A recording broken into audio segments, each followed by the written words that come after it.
Assalamualaikum warahmatullahi wabarakatuh. Perkenalkan, nama saya Fitriani dengan NIM N0111919047. Di sini saya akan membahas tentang protein, di mana protein adalah senyawa organik kompleks berbobot molekul besar yang terdiri dari asam amino yang dihubungkan satu sama lain dengan ikatan peptida. Pada dasarnya, asam amino itu sendiri terdiri atas unsur-unsur C, H, O, dan N16%. Dalam molekul protein, asam-asam amino saling berhubung-hubungan dengan suatu ikatan yang disebut dengan peptida. Satu molekul protein dapat terdiri dari 12 sampai 18 macam asam amino. 1 gram protein menghasilkan energi sebesar 4 kalori. Selanjutnya, fungsi protein, di mana fungsi protein sebagai zat pembangun. Maksud zat pembangun di sini adalah bahwa protein itu merupakan bahan pembentuk berbagai jaringan tubuh baru, di mana proses pembentuk jaringan baru selalu terjadi dalam tubuh, antara lain pada masa pertumbuhan. Proses ini terjadi mulai dari lahir sampai menjadi dewasa muda. Dalam masa ini, proses pembentukan jaringan terjadi secara besar-besaran. Yang ketiga, dalam masa hamil. Yang keempat, di dalam tubuh wanita yang sedang hamil, terjadi pembentukan jaringan-jaringan baru dari janin yang sedang dikandungnya. Pembentukan jaringan baru pada waktu hamil terjadi lebih cepat di pertengahan kehamilannya. Yang selanjutnya, ada penggantian jaringan-jaringan baru yang rusak dan dirombak. Pada waktu orang sakit keras atau pada berbagai penyakit menahan, terlihat orang menjadi kurus disebabkan banyak jaringannya yang rusak. Waktu latihan-latihan olahraga terjadi pula pembentukan jaringan baru, terutama jaringan otot. Lalu, ada protein sebagai zat pengatur. Protein termasuk pula ke dalam golongan zat pengatur, karena protein ikut pada mengatur berbagai proses tubuh, baik secara langsung maupun tidak langsung, sebagai bahan pembentukan zat-zat yang mengatur berbagai proses tubuh. Lalu, protein sebagai pemberi tenaga. Para peneliti telah menemukan bahwa komposisi protein mengandung unsur karbon. Dengan demikian, maka jelas protein dapat berfungsi sebagai sumber energi pula.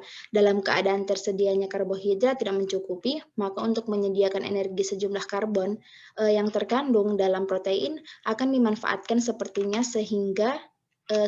sehingga berlangsung pembakaran dan sejumlah protein lainnya digunakan memenuhi fungsi yang sebenarnya, yaitu untuk pembentukan jaringan. Selain itu, manfaat protein bagi tubuh kita sangatlah banyak. Protein sangat mempengaruhi proses pertumbuhan tubuh kita loh. Di antara manfaat protein tersebut adalah sebagai berikut. Pertama, sebagai enzim. Protein memiliki peranan besar untuk mempercepat reaksi biologis. Lalu sebagai alat pengangkut dan penyimpan. Protein yang terkandung dalam hemoglobin dapat mengangkut oksigen dalam eritrosit. Protein yang terkandung dalam mioglobin dapat mengangkut oksigen dalam otot. Untuk menunjang mekanis, salah satu protein berbentuk serabut yang disebut dengan kolagen, di mana dia memiliki fungsi untuk menjaga kekuatan dan daya tahan tulang dan kulit kita. Lalu, sebagai pertahanan tubuh atau imunisasi pertahanan tubuh, protein ini biasa disebut dalam bentuk antibodi. Lalu selanjutnya sebagai media perambatan impuls saraf dan sebagai pengendalian pertumbuhan. Lalu ada klasifikasi protein yang terdiri atas 3. Yang pertama itu ada asam amino esensial, di mana tidak dapat dibentuk lagi oleh tubuh. Asam amino esensial merupakan asam amino yang diperlukan oleh spesies organisme, tapi spesies itu tidak dapat memproduksinya sendiri sehingga harus memasukkannya dari luar, seperti lewat makanan. Nah, istilah asam amino esensial berlaku hanya bagi organisme heterotrof. Lalu selanjutnya ada asam amino semi-esensial, di mana beberapa asam amino dapat menghemat pemakaian asam amino esensial, tetapi tidak sempurna menggantikannya. Lalu yang terakhir ada asam amino non-esensial, di mana dapat disintesis tubuh sepanjang bahan dasarnya memenuhi bagi pertumbuhannya. Asam amino non-esensial itu merupakan asam amino yang bisa berasal dari makanan maupun dibentuk sendiri oleh tubuh bila tubuh membutuhkannya melalui proses metabolisme tubuh. Lalu di sini ada mekanisme pencernaan protein. Sama seperti proses pencernaan lemak dan karbohidrat, protein juga hanya dapat diserap tubuh manusia jika sudah diurai dalam bentuk yang sederhana. Penguraian protein dalam sistem pencernaan manusia melibatkan seluruh organ pencernaan dan kerja dari enzim-enzim protease melalui serangkaian proses. Rangkaian dari proses pencernaan protein dalam tubuh manusia tersebut dimulai dari rongga mulut. Yang pertama, rongga mulut dan kerongkongan. Di rongga mulut, protein pencernaan protein melibatkan kerja gigi dan ludah. Gigi dalam hal ini berfungsi untuk memperkecil ukuran makanan, sedangkan ludah berguna dalam mempermudah lewatnya makanan yang dikunyah untuk melewati kerongkongan, baik di rongga mulut maupun dalam kerongkongan. Protein secara khusus belum mengalami proses pencernaan yang sebenarnya. Lalu selanjutnya akan masuk ke lambung. Di lambung, protein yang tertampung akan bereaksi dengan enzim pepsin yang berasal dari getah lambung. Enzim pepsin sendiri hanya akan berbentuk jika asam lambung menemukan protein dan melakukan penguraian rangkaiannya. Penguraian rangkaian protein dalam lambung secara biokimia akan menstimulasi pepsin pasif menjadi pepsin aktif. Enzim pepsia akan memecah ikatan protein menjadi gugus yang lebih sederhana lagi, yaitu pepton dan proteosa. Lalu, selanjutnya akan masuk di usus halus. Polipeptida pendek yang dihasilkan dari reaksi enzim pepsin dan protein kemudian akan bercampur dengan enzim protease di dalam usus halus tersebut. Protease berasal dari pankreas yang disalurkan ke usus halus melalui dinding membran. Protease mengandung beberapa prekursor yang diantara lain adalah kimotripepsinogen, tripsinogen, dan lain-lain. Lalu, setelah protein berhasil diurai menjadi asam amino, selanjutnya jonjot usus yang terdapat pada dinding usus penyerapan, yaitu ileum, akan menyerap asam amino yang dihasilkan dari proses pencernaan protein untuk dikirimkan melalui aliran darah ke seluruh sel-sel tubuh kita. Lalu selanjutnya masuk ke usus besar dan anus. Jika asam amino yang dihasilkan dari proses pencernaan protein memiliki jumlah yang berlebih, maka asam amino tersebut kemudian akan dirombak menjadi senyawa-senyawa seperti amoniak dan amonium. Pada tahap selanjutnya, semua senyawa ini kemudian dibuang melalui saluran kencing atau bersama dengan feses. Lalu, di sini akan menjelaskan tentang proses ketika protein habis dan berlebih dalam tubuh. Bagaimana ketika protein habis diserap oleh tubuh? Ternyata ketika habis diserap, protein akan bekerja sesuai dengan fungsinya dalam tubuh. Lalu bagaimana ketika protein berlebih dalam tubuh? Di mana protein tidak dapat disimpan di dalam tubuh, sehingga kelebihan protein akan segera dibuang atau diubah menjadi zat-zat lain.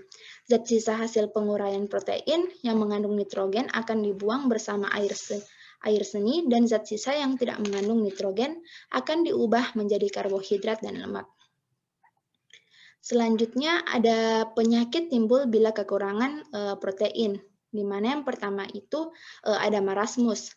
Marasmus ini merupakan bentuk kekurangan gizi buruk yang paling banyak ditemui pada bayi di bawah usia 12 bulan.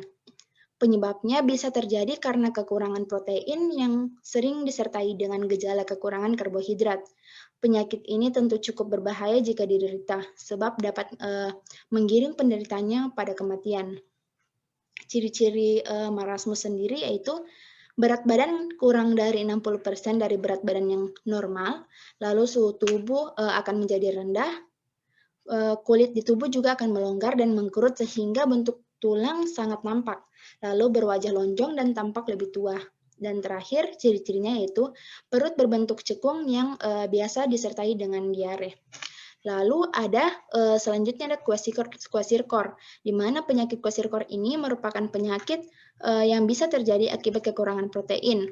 Berbeda dengan marasmus, penyakit ini paling banyak ditemukan pada anak-anak usia 1 hingga 3 tahun. Apabila pada marasmus tubuh penderitanya cenderung kurus, maka pada kwashiorkor ini penampilan dari penderita terlihat normal. Walaupun begitu, penyakit ini harus diwaspadai sebab jika tidak diwaspadai maka anak-anak pertumbuhannya akan terhambat bahkan bisa mengalami cacat mental. Lalu ciri-cirinya yaitu mengalami kelelahan yang cukup tinggi, terjadi pembengkakan pada perut, juga pada punggung kaki tangan. Lalu sering mengalami diare, berwajah bulat, pandangan mata penderita bakal sayu, rambut menjadi kusam, tipis hingga kemerahan dan gampang dicabut. Lalu kehilangan nafsu makan dan gampang rewel, hati berlemak dan membesar, lalu luka sulit untuk sembuh. Dan penyakit kekurangan yang terakhir yaitu saksesia, di mana penyakit ini merupakan penyakit yang menyerang seseorang akibat kekurangan protein. Lalu dapat menyebabkan penurunan berat badan, penyakit kanker, gagal ginjal, penyakit menular AIDS lainnya, bahkan kematian apabila tidak ditangani dengan baik. Ciri-cirinya yaitu kerap merasa lelah walaupun hanya beraktivitas ringan, menipisnya otot rangka, terjadinya degradasi protein, berat badan menurun secara ekstrim. Lalu selanjutnya ada kelebihan protein. Yang pertama, pemicu protein kekurangan kalsium. Masuknya protein dengan jumlah berlebih dalam tubuh bisa memicu produksi asam semakin meningkat dan tinggi sehingga nantinya akan membuat kemampuan tulang dalam menyerap kalsium akan semakin rendah dan akhirnya berbagai macam penyakit kekurangan kalsium seperti osteoporosis bisa terjadi pada setiap orang. Tanda-tanda yang terjadi bila seseorang mengalami kekurangan kalsium adalah adanya rasa sakit yang terjadi di sekitar penggalangan tangan ataupun nyeri tulang. Lalu akan meningkatkan kolesterol jika kelebihan protein. Penyakit karena protein berlebih ini bisa memicu tingginya kadar kolesterol dalam tubuh karena kolesterol kan merupakan titik awal dari munculnya penyakit yang berbahaya untuk tubuh karena menyebabkan pembekuan arteri dalam darah sehingga bisa memunculkan gejala penyakit jantung yang berbahaya. Selain jantung, kolesterol juga memicu terjadinya berbagai penyakit seperti gula darah tinggi sehingga menimbulkan diabetes, tekanan darah tinggi yang bisa memicu penyakit stroke, serta asam urat yang berbahaya. Lalu ada kerusakan ginjal. Ginjal seperti yang kita ketahui bahwa ginjal merupakan salah satu organ tubuh yang paling penting dengan fungsi utamanya untuk menyaring semua zat, racun, serta limbah yang diproduksi oleh organ lain di dalam tubuh. Apabila protein yang masuk dalam tubuh terlalu banyak, maka kinerja dari ginjal akan semakin berat karena banyak limbah berupa racun dan juga zat tidak berguna yang harus dikeluarkan serta disaring oleh ginjal. Kerusakan ginjal ini sering ditemukan pada orang yang mengonsumsi banyak protein seperti protein hewani, serta makanan olahan seperti mie instan, efek dari pencucian darah, dan juga allopurinol. Lalu, rentan terkena resiko kanker. Kenapa? Karena penyakit akibat kelebihan protein lainnya kan adalah rentan terkena berbagai macam kanker. Sumber protein yang tertinggi diperoleh dari hewani, namun protein hewan juga memiliki kandungan lemak yang cukup tinggi, sehingga lemak tersebut tidak bisa dicerna dan diserap oleh tubuh secara maksimal, sehingga menimbulkan banyak penumpukan. Penumpukan lemak secara berlebihan bisa memicu kemunculan dari berbagai radikal bebas yang masuk ke dalam tubuh dan menyebabkan pertumbuhan dari sel kanker menjadi lebih cepat dan berbahaya. Seringnya mengonsumsi daging asap ataupun daging beku dalam kemasan juga bisa memicu pertumbukan protein dalam tubuh yang menyebabkan timbulnya kanker. Sekian dari video saya. Assalamualaikum warahmatullahi wabarakatuh.